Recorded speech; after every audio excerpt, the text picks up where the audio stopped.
سلام دوستان، خوش اومدید به کانال فیلم امکسی. قبل از اینکه بریم سراغ فیلم، دکمه سابسکرایب و زنگوله رو فعال کنید.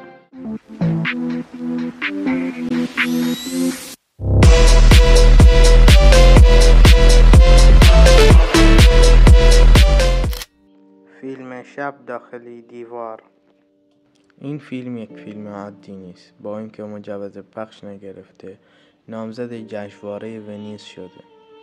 این فیلم هر لحظه شما رو بیش از حد هیجان زده میکنه. علی مردی نابینا قصد خودکشی دارد.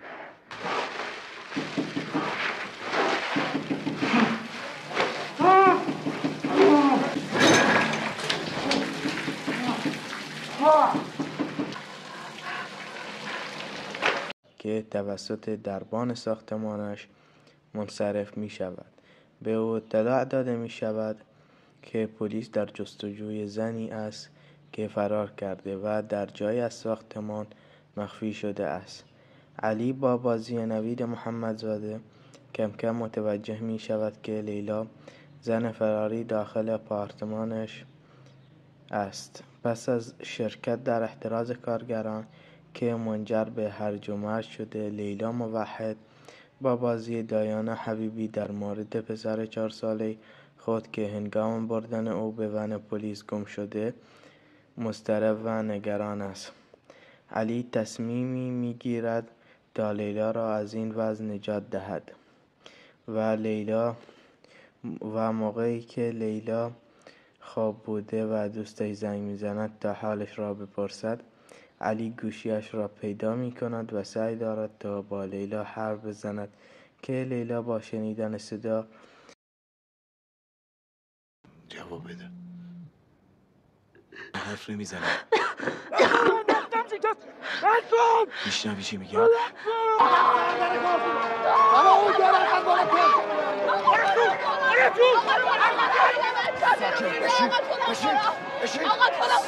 دایی در تشنج می کند و مامور را وارد می شوند که خانه را بگردند، ولی چیزی پیدا نمی کنند چون لیلا به هوش اومده و فرار کرده، ولی نتوانست از ساختمان فرار کند و شب دوباره باز می گردد و صبح با شنیدن صدای مامورها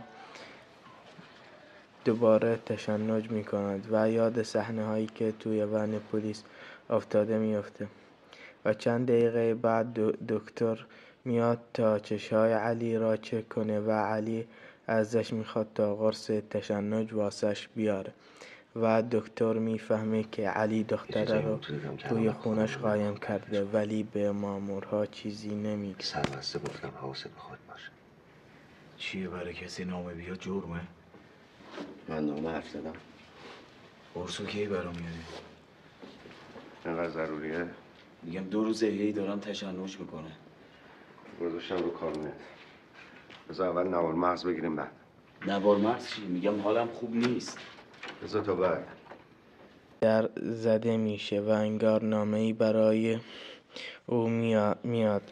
نامه‌ای از طرف یک خانم که نه اسمی نه آدرسی، انگار که از مدت‌ها پیش برایش نامه میفرسته.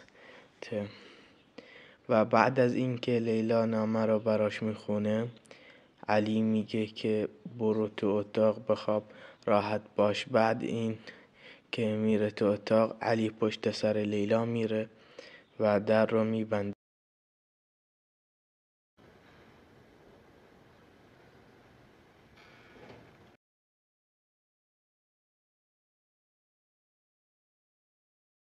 که لیلا با ترس از اتاق میاد بیرون و انگار علی داشته خواب میدیده که لیلا میگه یکی از در پشتی در میزنه.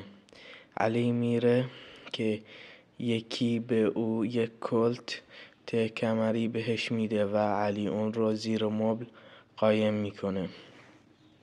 صبح علی بیدار میشه و به لیلا میگه آب بده، ولی اون مامور بوده از علی راجع به دختر فراری و نامه ها میپرسه و علی میگه از چیزی خبر ندارم. نمیدونم کی نامه ها رو کی میفرسته. کسی اینجا نیومده. برای اینکه مامورها باورشون نشده میرن و تو همین لحظه مامورها با میکروفون اعلام میکنن که میخوان وارد آپارتمان بشن و همه جا رو بگردن و علی به لیلا میگه مامورها رو برام بشمار و در حال شمردن اون یادش میاد که چند روز پیش موقعی که لیلا در اون ون بوده اون راننده بود و ماشین را چپ میکنه و موقع شمردن لیلا تموم میشه کلتش رو میاره و به لیلا میگه فرار کن و اون به مامورها تیراندازی میکنه.